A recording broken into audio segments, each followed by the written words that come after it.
माननीय अध्यक्ष जी, आज जो मेरे साथी मंत्री बिल लेकर आए हैं उसके समर्थन में मैं खड़ा हुआ। माननीय अध्यक्ष जी, मैं सुबह से जो चर्चा चल रही है 12 बजे से। ओके, एक मिनट चेक कराता हूँ। हाँ, एक सेकंड चेक कराता हूँ। एक सेकंड में करा रहे हैं, चेक करा रहे हैं। माननीय अध्यक्ष जी, 2 मिनट लगता है कभी। सुबह से जो चर्चा चल रही है उसको मैंने बारीकी से सुना है। मुझे लगता है या तो निर्दोष भाव से या तो राजनीतिक कारणों से ढेर सारी भ्रांतियां कई सदस्यों के मन में भी है और कई सारी भ्रांतियां सदन के माध्यम से, आपके माध्यम से पूरे देश भर में फैलाने का प्रयास भी हो रहा है। बिल पर चर्चा का जवाब तो माननीय रिज्जू साहब देंगे। मैं कुछ बातें यहां रखी है, इसको मेरी समझ के हिसाब से क्लैरिफाई करने का जरूर प्रयास करूंगा। ये वक्त एक अरबी शब्द है। वक्त का इतिहास मान्यवर कुछ हदीसों से जुड़ा हुआ मिलता है और आजकल जिस अर्थ में वक्त शब्द का प्रयोग किया जाता है, इसका मतलब है अल्लाह के नाम पर संपत्ति का दान, पवित्र धार्मिक उद्देश्यों के लिए संपत्ति का दान। मान्यवर, वक्त का समकालीन अर्थ, अभी जो अर्थ हम समझ रहे हैं, वो इस्लाम के दूसरे खलीफा श्री उमर के समय में अस्तित्व में आया। एक प्रकार से इसकी आज की भाषा में व्याख्या करें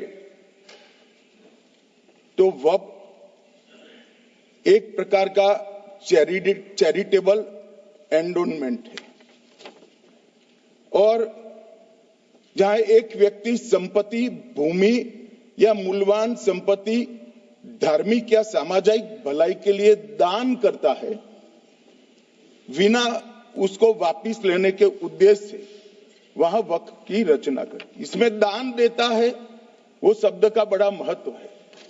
दान उस चीज का ही कर्ज किया जा सकता है जो हमारा है। सरकारी संपत्ति का दान मैं नहीं कर सकता मान्यवर, किसी और की संपत्ति का दान मैं नहीं कर सकता। दान उसी चीज का किया जाता है जो हमारा है। मान्यवर, इसी विषय पर ये सारा जो बहस चल रहा है। भारत का जहां तक सवाल है, दिल्ली में सल्तनत काल के प्रारंभ में मुइज़ुद्दीन घोरी के समय पर पहली बार वक्फ अस्तित्व में आया।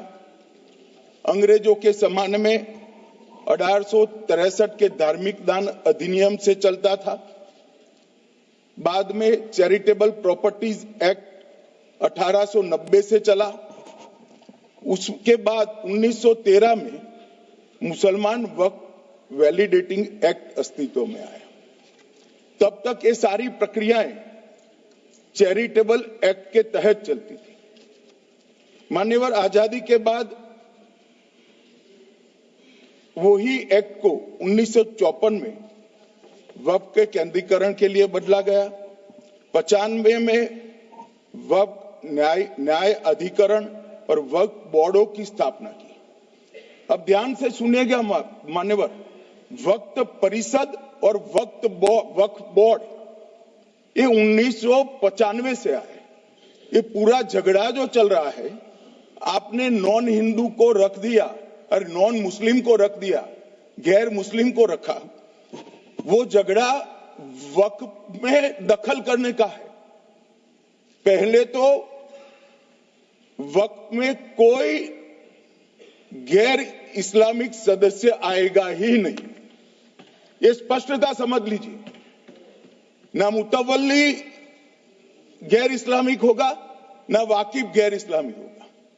मान्यवर, वहां कोई प्रोविजन नहीं है। जो धार्मिक संस्थाओं का संचालन करते हैं उसमें कोई गैर मुस्लिम व्यक्ति रखने का प्रावधान किया भी नहीं है, हम करना भी नहीं चाहते हैं मान्यवर। इसलिए जो बड़े बड़े भाषण करते हैं कि समानता का अधिकार चला गया, दो धर्मों के बीच में समानता नहीं रही, मुसलमानों के धार्मिक अधिकारों के बीच में दखल खड़ी हो जाएगी, कुछ नहीं होने वाला मान्यवर।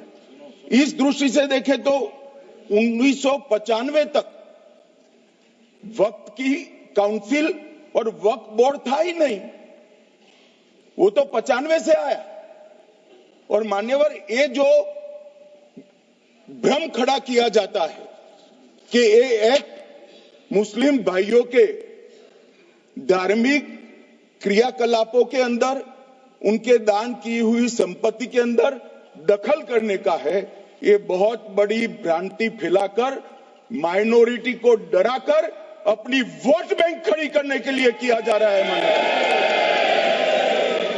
मान्यवर। कहां पर गैर मुस्लिम सदस्य रखे जाएंगे? परिषद में और वक्फ बोर्ड में। उसका काम क्या है? उनका काम धार्मिक क्रियाकलापों को कुछ चलाने का नहीं है। वो शुद्ध रूप से वक्फ का जो कानून, दान के लिए किसी ने दी हुई संपत्ति, उसका एडमिनिस्ट्रेशन अच्छे से चल रहा है नहीं चल रहा है, कानून के हिसाब से चल रहा है नहीं चल रहा है, या तो दान जिस चीज के लिए दिया गया, इस्लाम धर्म के लिए दिया गया, गरीबों के भोजन के लिए दिया गया, गरीबों के उद्धार के लिए, वो उद्देश्य के लिए इसका उपयोग हो रहा है नहीं हो रहा है, इसका नियमन करने का काम है मान्यवर। अब मैं इसको मान्यवर बाकी सारे धर्मों के साथ कंपैरिजन करते हैं और कहते हैं दखल किया है, मैं उसको स्पष्ट करना चाहता हूं। मान्यवर, वक्फ जो है वो हमारे यहां ट्रस्ट एक्ट है, इसमें ट्रस्ट है। तो ट्रस्ट के अंदर जो ट्रस्ट को बनाते हैं वो ट्रस्टी होते हैं और एक मैनेजिंग ट्रस्टी होते हैं।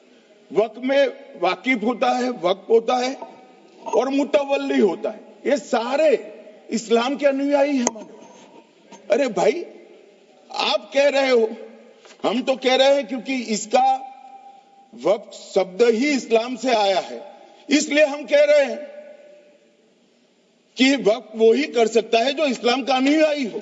अब आप उसका विरोध कर रहे हो तो आप तो वक्फ में भी नॉन इस्लामिक आदमी चाहते हो। मान्यवर, क्या कह रहे हैं? हम इसलिए कह रहे हैं कि वक्फ वो ही कर सकता है जो प्रैक्टिसिंग इस्लाम को प्रैक्टिस करता होगा, क्योंकि मान्यवर इसकी उत्पत्ति ही इस्लाम के सिद्धांतों से हुई है। अब मान्यवर, वक्फ धार्मिक हुआ, वक्फ बोर्ड नहीं हुआ, वक्फ परिषद भी नहीं हुई। अरे सुनो भाई, मान्यवर, ट्रस्ट के अंदर ट्रस्टी जो होते हैं, जो चर्च होगा तो क्रिश्चियन होंगे, पारसी भी होंगे, पारसी के लिए वो ट्रस्ट होगा, तो हिंदू होगा तो हिंदू के लिए। अब चैरिटी कमिश्नर हम कहेंगे कि भाई मुस्लिम क्यों आया? मुझे बताओ, चैरिटी कमिश्नर एक्ट में मुसलमान चैरिटी कमिश्नर बन सकता है या नहीं बन सकता है? उसको ट्रस्ट नहीं चलाना है, उसको चैरिटी के कानून के हिसाब से वो ट्रस्ट चले, उसकी देखरेख करनी है।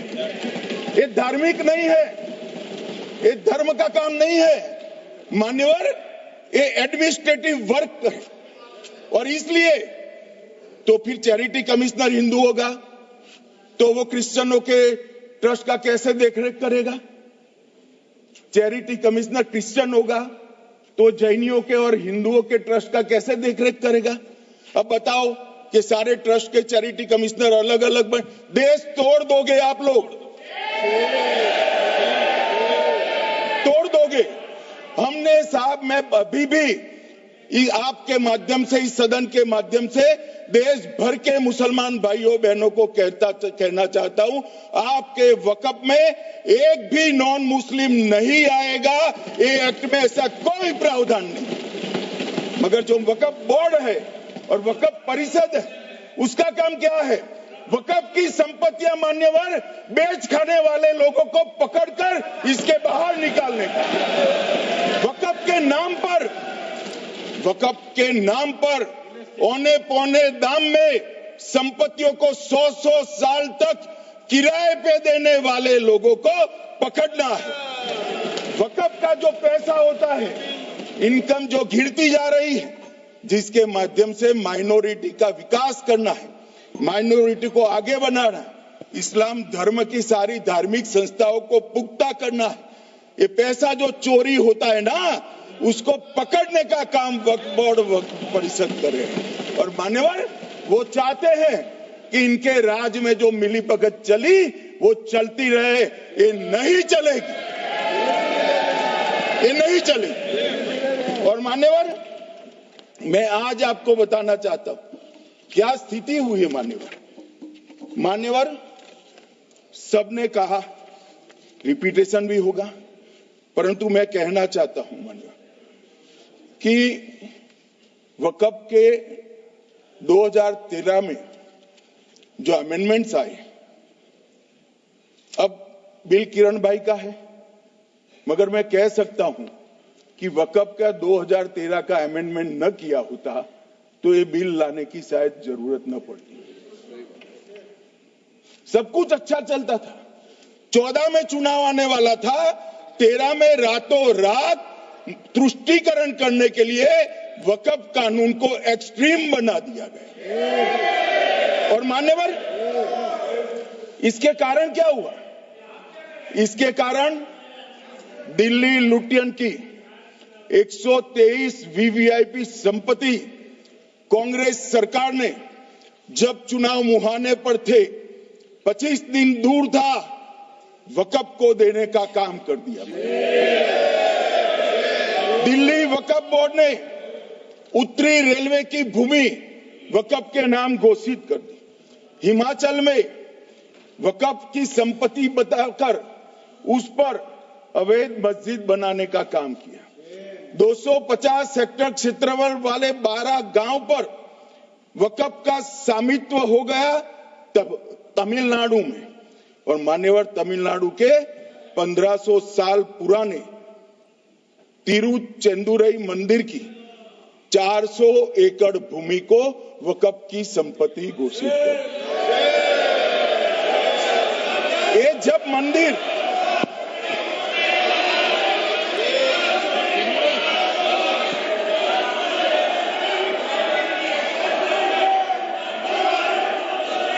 आपको मौका मिले जब अपनी बात कह देना, प्लीज बैठिए। मान्यवर कर्नाटक की, आपको मौका मिले जब अपनी बात कह देना। आप भी बहुत मिसलीड करते हैं, बैठिए।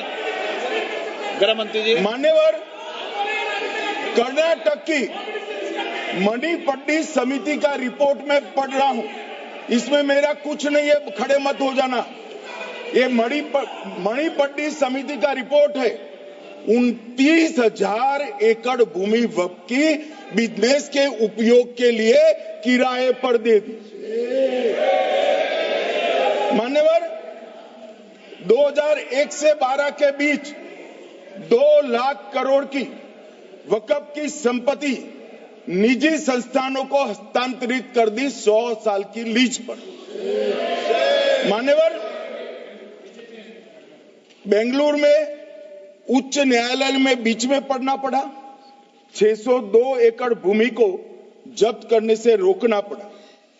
विजयपुर कर्नाटक के होनवाड़ गांव की 1500 एकड़ भूमि पर दावा कर उसको विवाद में डाला और 500 करोड़ की संपत्ति जिस भूमि का मूल्य है वहां 5 स्टार होटल को महीने 12,000 रुपए के किराए से दे दिया।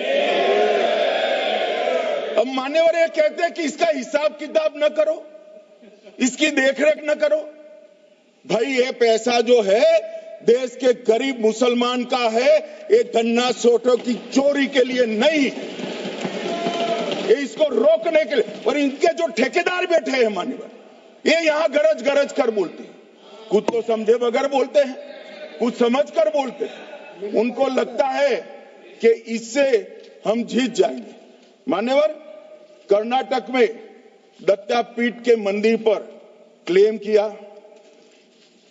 तालीपरंबा 75 साल पुराने एक दावे के आधार पर 600 एकड़ जमीन का दावा किया और ईसाई समुदाय की भी ढेर सारी जमीनों पर कब्जा कर लिया गया। मान्यवर, आज देश के कई गणमान्य चर्च और चर्च के समूह वक्फ बिल का समर्थन कर रहे हैं। उनको लगता है कि इसका विरोध कर हम मुस्लिम भाइयों की सिंपैथी जीतकर अपनी वोट बैंक पक्का करेंगे। उसमें कोई फायदा नहीं होगा अखिलेश, इसलिए कि 4 साल में मुस्लिम भाइयों को मालूम पड़ जाएगा कि कानून तो उनके फायदे में है। और इसके साथ ये दक्षिण के सारे जो सांसद बोल रहे हैं, अपनी अपनी कॉन्स्टिट्यूएंसी में सारे चर्च को मान्यवर नाराज कर रहे हैं, उनको पता नहीं, सारे चर्च को नाराज करें। सारे चर्च ने रिजोल्व किया है कि हम खिलाफ इसका हम समर्थन करते हैं। मान्यवर, तेलंगाना में 66,000 करोड़ की 1700 एकड़ जमीन पर दावा कर दिया। असम में मोरीगांव जिले की 134 एकड़ भूमि पर दावा हुआ। बिहार का मैं लालू जी के कोर्ट के साथ बाद में बताता हूं। गुरुद्वारा से संबंधित हरियाणा की 14 मरला भूमि को वक्फ को सौंप दिया। और मान्यवर, प्रयागराज में चंद्रशेखर आजाद पार्क को भी वक्फ घोषित किया।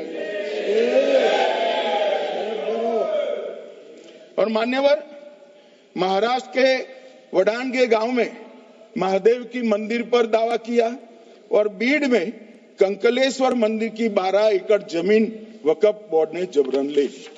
मान्यवर, ये सब जब जो चल रहा है, इसमें आज भी मैं स्पष्ट करना चाहता हूं, वक्फ जो कि मुस्लिम भाइयों की धार्मिक क्रियाकलाप और उनके बनाए हुए दान से ट्रस्ट है, उसमें सरकार कोई दखल करना नहीं चाहती है। मुतवल्ली भी उनका होगा, वाकिफ भी उनका होगा, वक्फ भी उनका होगा। परंतु वक्फ की संपत्ति, इसका रख रखाव ठीक से हो रहा है नहीं। वक्फ का संचालन कानून के हिसाब से हो रहा है, निजी उपयोग के हिसाब से। सैकड़ों साल पहले किसी बादशाह ने दान किया, हमारी भाषा में कहो तो धर्मादा किया। अब इसकी संपत्ति को आप 12,000 रुपये में 5 सितारा होटल बनाने के लिए दे देते हो, ये उचित है क्या भाई? वो पैसा गरीब मुसलमान के कल्याण के लिए करिए, तलाकशुदा महिलाओं के कल्याण के लिए करिए, जो अनाथ बच्चे हैं उसके कल्याण के लिए करिए। मानिए, और ये करने की जगह बेरोजगार मुसलमान युवाओं के लिए स्किलिंग का काम करिए। लाखों करोड़ों रुपए की भूमि मान्यवर और इनकम 126 करोड़ रुपया। रेलवे की जितनी जमीन है, जिसमें हजारों करोड़ लाखों करोड़ का रेलवे का कारोबार चलता है, इतनी भूमि वक्फ के पास है और इनकम 126 करोड़ रुपया। मान्यवर कहते हैं कि इनकम का क्या उद्देश्य है?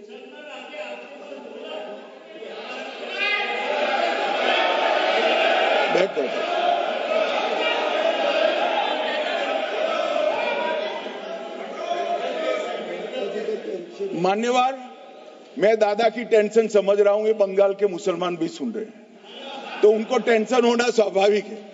मान्यवर, लालू प्रसाद जी, आज आरजेडी के सारे सदस्य बोले, जब 2013 का अमेंडमेंट आया, मैं लालू जी का तो पूरा पढ़ना चाहता हूं, बाकी सदस्यों का सिर्फ टोकन पढ़ूंगा।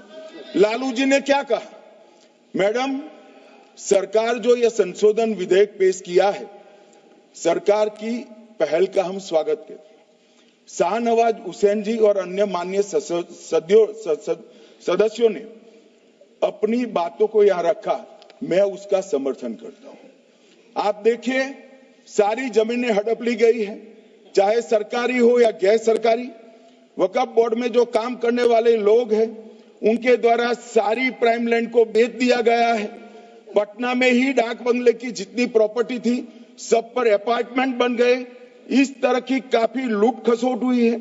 हम संशोधन विधेयक तो आपको अंत में लाए हैं, समर्थन करते हैं, लेकिन मैं चाहता हूं कि भविष्य में आप कड़ा कानून लाइए और ये जो चोरी करने वाले लोग हो उनको जेल की सलाखों के पीछे डालिए। अब साहब, लालू प्रसाद की इच्छा इन्होंने तो पूरी नहीं की, नरेंद्र मोदी जी ने पूरी कर दी। ये लालू जी ने कहा था एक कड़ा कानून लाइए। मान्यवर शरीफुद्दीन शरीफ उन्होंने कहा मंत्री जी समझते हैं कि शायद इससे मुसलमानों का वोट मिल जाएगा, लिहाजा मुसलमान लोगों ने भी खुद ही तबाही मचाई है, इसलिए मैं गुजारिश करूंगा कि इसके लिए आप सख्त कानून बनाइए, उनके हाथों में हथकड़ियां पहनाइए और जो उनके कब्जे किए हैं वो जमीनों बेचकर गरीब और तलाकशुदा मुस्लिम बहनों का कल्याण करिए। इसके बाद श्री हमीदुल्लाह सैयद लक्षद्वीप से थे, उनका भी इसी टोन का भाषण है। और मान्यवर, मैं आज की बात नहीं कर रहा हूं, 2013 का जो बिल कांग्रेस पार्टी लेकर आई, इसके विरोध में इनके समर्थकों ने जो कहा था, मान्यवर ये है। और क्या होगा भाई इससे?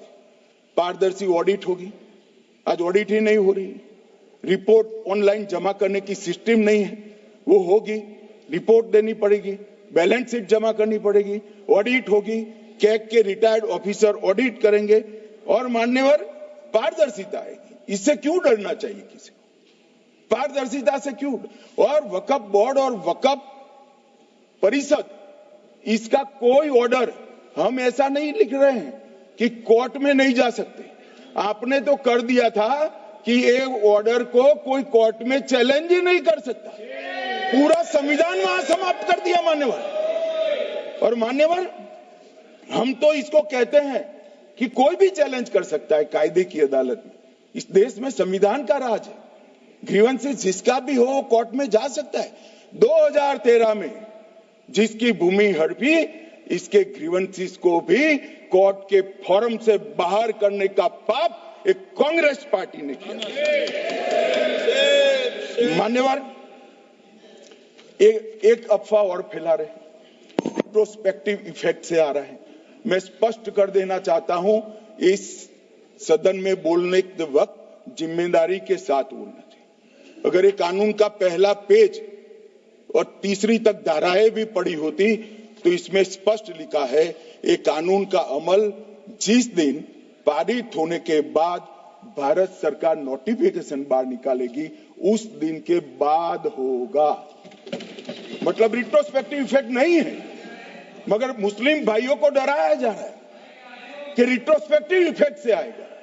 मान्यवर, ये कह रहे कलेक्टर क्यों रखा है? मुझे एक बात बताओ भाई, जो बता सकते हैं। अगर किसी मंदिर के लिए जमीन खरीदनी है तो जमीन की मालिकी किसकी है वो हमारे देश में कौन तय करता है? सबको मालूम है, कलेक्टर करता है सर, रेवेन्यू ऑफिसर वही है। तो अगर वक्फ की भूमि जो वक्फ कर रहा है उसकी है या नहीं है, इसकी जांच कलेक्टर करे तो इसमें आपत्ति क्या है? वक्फ तो दान है भाई, और दान अपनी संपत्ति का किया जा सकता है, किसी और की संपत्ति का नहीं किया जा सकता। गांव में कोई बेचारा अमेरिका गया है 4 महीने पढ़ने के लिए, घूमने के लिए, आता है तो कि वक्फ घोषित हो गया। कोई कारोबार करने के लिए दिल्ली आया, आता है तो कि वक्फ घोषित हो गया। अरे ऐसे नहीं होता भाई, कलेक्टर को पूछना पड़ेगा सरकारी संपत्ति है या नहीं है, इसकी जांच करनी चाहिए या नहीं करनी चाहिए। ढेर सारे मंदिर बनते हैं, बने भी है, बनेंगे भी, ढेर सारे चर्च बने हैं, गुरुद्वारे बने हैं, सरकारी संपत्ति पर बन सकते हैं क्या? नहीं बन सकते मान्यवर। जहां वक्फ की घोषणा होती है वो भूमि सरकारी है या नहीं है वो सत्यापित करना ही चाहिए, और कलेक्टर के अलावे इसको कोई सत्यापित नहीं। मान्यवर, इन्होंने इन्होंने, मैंने पहले भी बताया मान्यवर, कोर्ट को भी रास्ते से निकाल दिया। मैं बाद में बात करता हूं मान्यवर, ये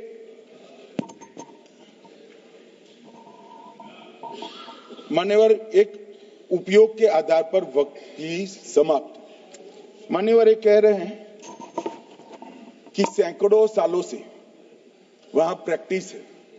अब वो तो वक्फ रजिस्टर हो गया, आपने घोषित कर दिया, वक्फ में रजिस्टर भी हो गया, अब इसका सवाल नहीं है। मगर सैकड़ों साल की प्रैक्टिस, मुगलों के समय की प्रैक्टिस आज घोषित की जा सकती है क्या? अगर वहां नमाज पढ़ रहे हैं तो लोग देखते होंगे, कब्रिस्तान होगा लोग देखते होंगे, दरगाह होगी तो लोग देखते होंगे, और घोषित भी हो चुका होगा, रजिस्टर भी हो चुका होगा। अब अगर आप वक्फ घोषित करना है तो उसको ऐसे नहीं कर सकते मान्यवर, अधिकृत करना चाहिए। मान्यवर, जो दूसरा सुधार लेकर आए किरण जी, वो ही है कि धारा 36 में वक्फ संपत्तियों को बिना किसी स्पष्ट प्रक्रिया से, मालिकी की प्रक्रिया से पंजीकृत नहीं किया जा सकता। मान्यवर, अपील का प्रावधान वर्तमान में अधिनियम में ट्रिब्यूनल के निर्णय के खिलाफ अपील करने का कोई प्रावधान नहीं है। ये दृष्टिभ्रम खड़ा कर रहे थे गोगाई जी कि हाईकोर्ट में जा सकते। हाईकोर्ट में सिविल सूट नहीं जा सकता, रीट के अधिकारों का उपयोग कर हाईकोर्ट में जा सकते। सिविल सूट में ज्यादा प्रोटेक्शन मिलता है मूल मालिक को। आपने सिविल सूट को खत्म कर दिया था। रीट के जुडिक्शन बहुत सीमित है, हम सब जानते हैं कि ये सीमित कर दिया गया था, आप भी जानते हो, मगर आपको वोट बैंक चाहिए। मान्यवर, ये हमारा स्पष्ट सिद्धांत है भारतीय जनता पार्टी की, मोदी सरकार का, कि वोट बैंक के लिए हम कोई कानून नहीं लाए। कानून न्याय के लिए होता है, कानून लोगों के कल्याण के लिए होता है। इन्होंने कहा कैसे कैसे कानून आए हैं, मैं बता देता हूं सब। अभी कांग्रेस के महासचिव और माननीय सदस्य कह रहे थे क्या कानून आ रहे हैं, सब किस प्रकार के कानून आ रहे हैं। मान्यवर, इसी सदन में नरेंद्र मोदी सरकार ही महिलाओं को 33% आरक्षण का कानून लाया। इसी सरकार में पिछड़ों को संवैधानिक अधिकार दिया गया। मान्यवर, इसी सरकार में बजट जो आए, इसमें गरीबों को गैस, शौचालय, पानी, 5 लाख तक का बीमा, 5 किलो अनाज, बिजली और घर दिए गए। मान्यवर, और कन्वर्जन कानून की बात करते थे और हंसते हंसते कहते थे कर्नाटक सरकार कन्वर्जन कानून लेकर आई है। सबसे पहला कन्वर्जन कानून उड़ीसा और मध्य प्रदेश में कांग्रेस सरकार लेकर आई, मगर उस वक्त कांग्रेस सरकार तुष्टीकरण की नीति पर नहीं चलती थी, महात्मा गांधी के सिद्धांतों पर चलती थी। मध्य प्रदेश और उड़ीसा में सबसे पहला कन्वर्जन के खिलाफ कानून कोई लाया तो कांग्रेस पार्टी लाई, और मुझे गर्व है मेरी पार्टी की सरकारें कन्वर्जन पर कानून लाती। मान्यवर, सबको अपना धर्म का अनुसरण करने का अधिकार है, कोई शौक से करे, मगर लोभ, लालच, भय, इससे धर्म परिवर्तन नहीं कराया जा सकता। किसी गरीब के पास खाना नहीं है, खाना देकर उसका धर्म बदला दोगे? कोई थोड़ा कम पढ़ा लिखा व्यक्ति है, उसका धर्म बदला दोगे? ऐसे नहीं होगा मान्यवर। और आपने भी किए हैं कानून, आप नए नए आए हो, आपको मालूम नहीं है मान्यवर, इनको मालूम नहीं, अभी अभी आए हैं 5 साल से। ये कांग्रेस पार्टी ने कानून किए थे मान्यवर। अपील का प्रावधान भी हमने आगे बढ़ाया, और गैर मुसलमानों के द्वारा दान की गई संपत्तियों पर, गैर मुसलमानों की दान की संपत्तियों पर वक्फ अधिनियम को हमने लगने से मना कर दिया। माने उनके लिए चैरिटी कमिश्नर का कायदा है। ये प्रैक्टिसिंग इस्लाम, जो इस्लाम की प्रैक्टिस करते हैं, इसीलिए मान्यवर हमने ओवरराइडिंग इफेक्ट को भी समाप्त कर दिया। मान्यवर, ट्रस्ट का नियमन करने का जो कानून होता है, जैसे चैरिटी कमिश्नर के कानून में कोई ओवरराइडिंग इफेक्ट नहीं है। जहां क्लासेस आते हैं वहां ओवरराइडिंग इफेक्ट होती है। यहां ओवरराइडिंग इफेक्ट इसलिए देगी कि आप जिसकी संपत्ति हड़पी जाएगी उसको कोर्ट से जाने से रोकना चाहते थे, इसलिए ओवरराइडिंग इफेक्ट जो हमने मान्यवर निकाल दिया है। मान्यवर, एक ऐसी चर्चा लेकर आए कि चर्चा नहीं, मैं आपको बताना चाहता हूं 2013 में जो अमेंडमेंट बिल आया, जिसके कारण ये बिल लाना पड़ा, वो बिल में कुल मिलाकर 5.4 घंटे चर्चा हुई थी, 5.5 घंटे दोनों सदन मिलाकर, और इस बिल में दोनों सदन मिलाकर 16 घंटे चर्चा हो रही है। मान्यवर, 16 घंटे। इसके अलावे हमने डिमांड किया समिति बनाओ, समिति भी बनाई, 38 मीटिंगें हुई, 113 घंटे चर्चा हुई, 284 हितधारक बनाए गए, वक्फ बोर्डों की संख्या जो उपस्थित वक्फ बोर्ड भी हुए राज्यों के 25 हुए, राज्य सरकार के प्रतिनिधि 15 राज्य सरकारों के आए, सांसद 8 हुए, विधायक विधान परिषद 7 हुए, और अध्ययन दौरे 3 किए गए, और अल्पसंख्यक आयोगों को भी 5 बुलाया गया। ये सबसे 92.68 लाख करीब 1 करोड़ सुझाव देश भर से ऑनलाइन आए। इसकी मीमांसा कर ये कानून बना है। आप ऐसे इसको खारिज नहीं कर सकते हो पूरी प्रक्रिया को। आप जो कर रहे हैं 5.5 घंटे की प्रक्रिया, ये बहुत लोकतांत्रिक प्रक्रिया है, और हम 16 घंटे चर्चा करते हैं कि चर्चा आपके अनुरूप चर्चा नहीं हो सकती। ये सदन में हर सदस्य बोलने के लिए स्वतंत्र है, कोई परिवार की यहां चलती नहीं है। ये तो जनता के नुमाइंदे हैं, किसी की कृपा से नहीं आए हैं। मान्यवर, वो जो दिल में है, जो जनता की आवाज है, वो रखेंगे। मान्यवर, एक सदस्य द्वारा कहा गया कि ये मिसलीडिंग है कि पुराने कानून में 2013 के जो अमेंडमेंट्स थे उसमें अपील का प्रोविजन था। अब मैं कहना चाहता हूं 83(9) उसमें अधिकरण द्वारा किए गए किसी भी विनिश्चय का आदेश विरुद्ध, चाहे वो अंतरिम हो या फाइनल, इस पर अपील नहीं हो सकती। इसका मतलब अपील का प्रोविजन आपने रखा ही नहीं था।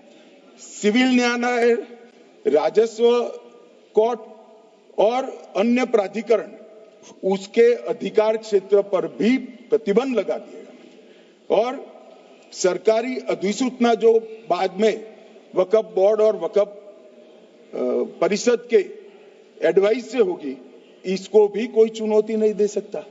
मान्यवर, मुझे ये बताओ कि अभी फैशन है संविधान लहराने की, ये संविधान के हिसाब से सरकार का या किसी भी निजी संस्था का कोई भी फैसला मान्यवर कायदे की कोर्ट से बाहर कैसे हो सकता है?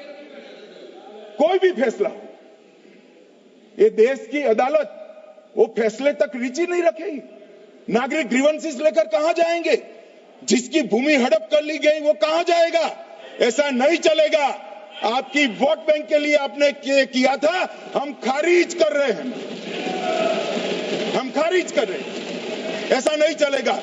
अदालत में जाइए, जिसको ग्रीवेंसेस है इधर और साइड से, और अदालत न्याय करेगी।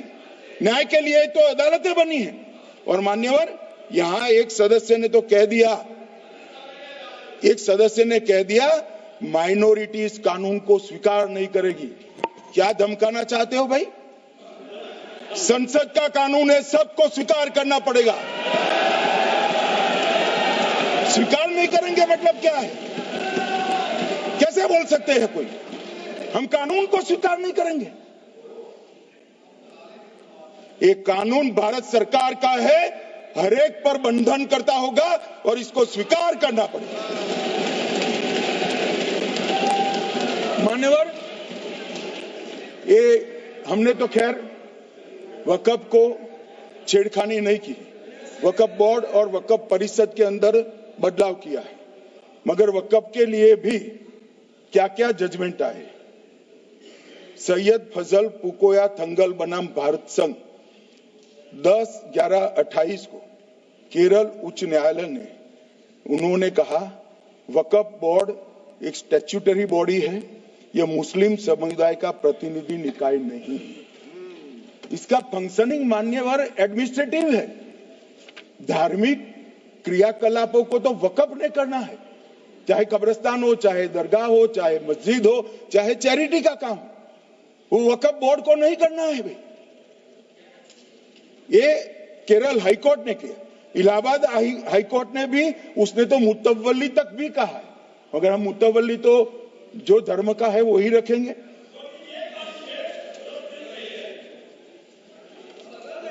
मान्यवर, इन्होंने कहा एक मुतवल्ली के कर्तव्य विशुद्ध रूप से धर्म निरपेक्ष कैरेक्टर है, मगर हम मुतवल्ली को छू नहीं रहे। मान्यवर ये कह रहे थे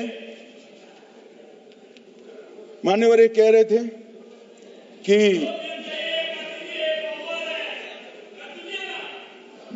मान्यवर ये कह रहे थे कि कोई गड़बड़ियां नहीं हुई। मान्यवर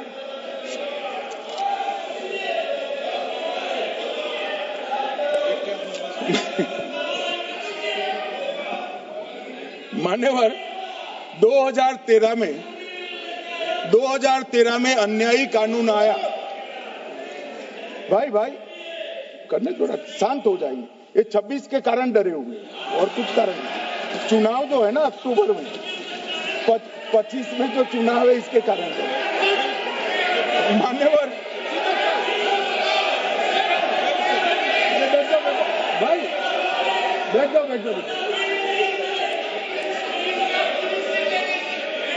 मान्यवर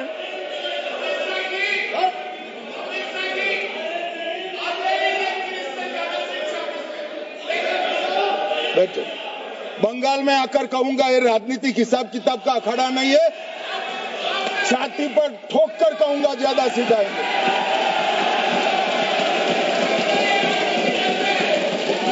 मान्यवर 2013 के, अरे बैठ जाओ वकील साहब बैठ जाइए। मान्यवर 2013 में वो भी रिपीट होने वाले हैं। मान्यवर 2013 में बैठ जाओ।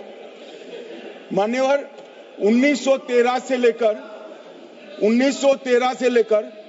2013 तक 1913 से 2013 तक वक्फ बोर्ड का कुल एकड़ में भूमि सब वक्फ का मिलाकर 18 लाख एकड़ था।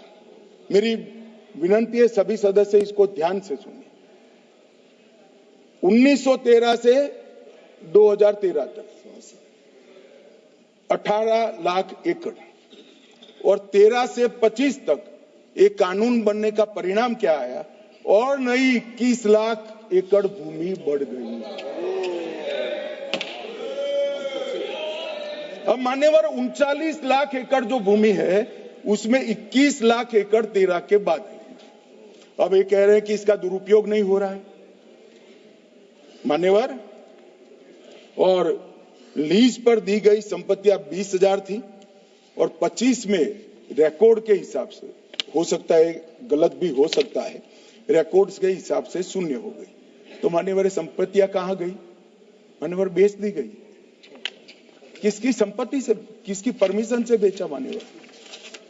मान्यवर मैंने पहले ही कह दिया कि केरल और देश भर के Catholic bishop council, Catholic bishop conference of India, Catholic Congress Kerala, भारतीय कैथोलिक धर्मगुरुओं की महासभा, केरल चर्चों की संयुक्त परिषद, कैथोलिक कांग्रेस केरला, ये सब ने इस बिल का समर्थन करा है और कहा है अन्यायी 2013 का सुधार। हम अकेले नहीं कह रहे मान्यवर। और मान्यवर, इसी एक्ट में हमने एक बात कही कि जो योगदान था वक्फ बोर्ड का वो 7% से घटाकर 5% कर दिया। मान्यवर, अब ये जो कह रहे हैं ये मुसलमान भाइयों के हित में कह रहे हैं जिसका विरोध कर रहे हैं या अहित में?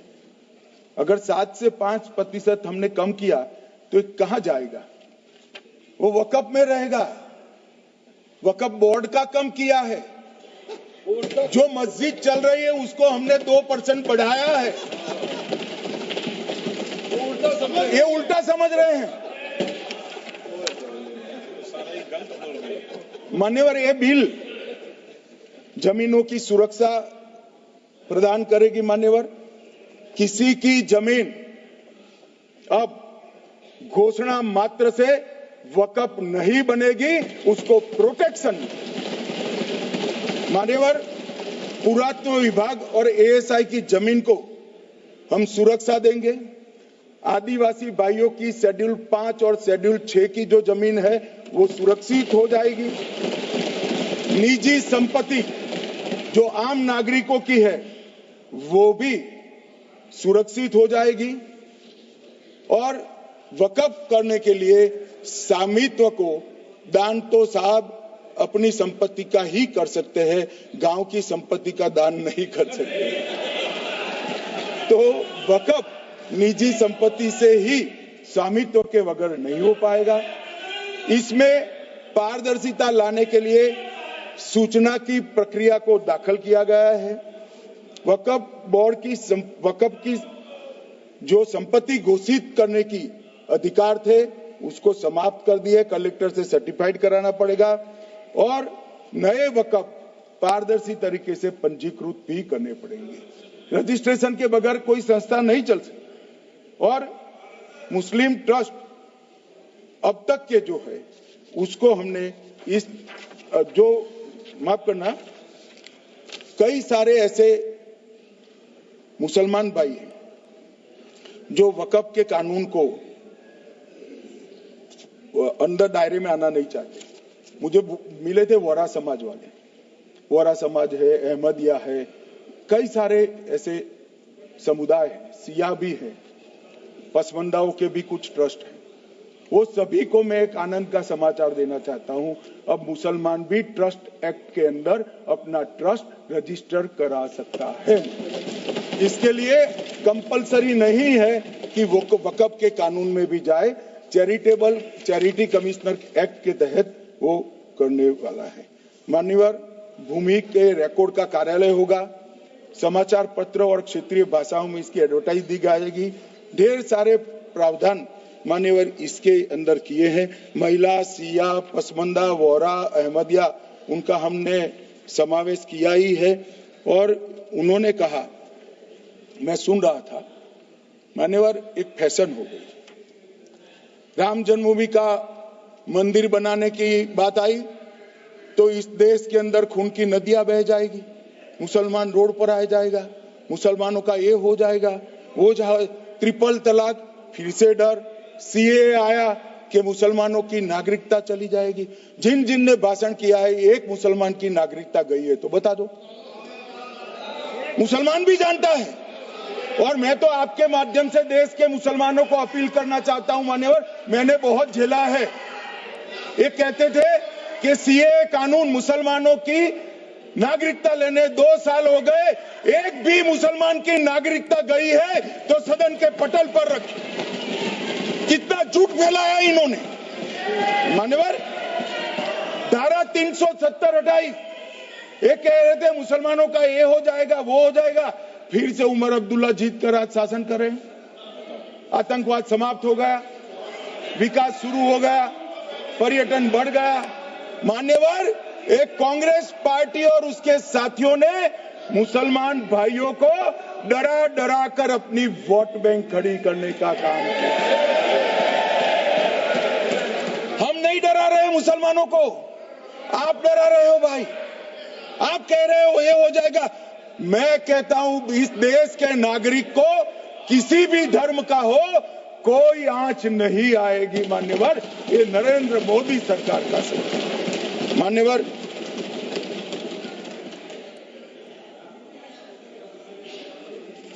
इनको मान्यवर ना पिछड़ों की चिंता है ना मुसलमानों की। ये सालों से जातिवाद और तुष्टीकरण इसके आधार पर काम करते हुए आए हैं और जातिवाद और तुष्टीकरण की राजनीति कर कर अपने परिवार की पॉलिटिक्स को आगे बढ़ाए हैं। मगर 2014 से मान्यवर जातिवाद, तुष्टीकरण और परिवारवाद को एक साथ नरेंद्र मोदी ने समाप्त कर कर विकास की राजनीति इस देश में प्रस्तावित की। पॉलिटिक्स ऑफ परफॉर्मेंस, परफॉर्म करिए और चुनकर आइए।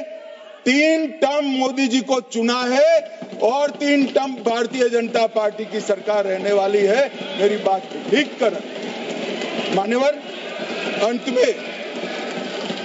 अंत में मैं किरण जी को बहुत बहुत बधाई देना चाहता हूं कि बहुत अभ्यास कर कर सारे दूषणों को निकालकर वक्फ कानून को शुद्ध, पारदर्शी और उद्देश्यों को समर्पित बनाने का काम रिज्जू साहब लेकर आए हैं। मैं इसका समर्थन करता हूं।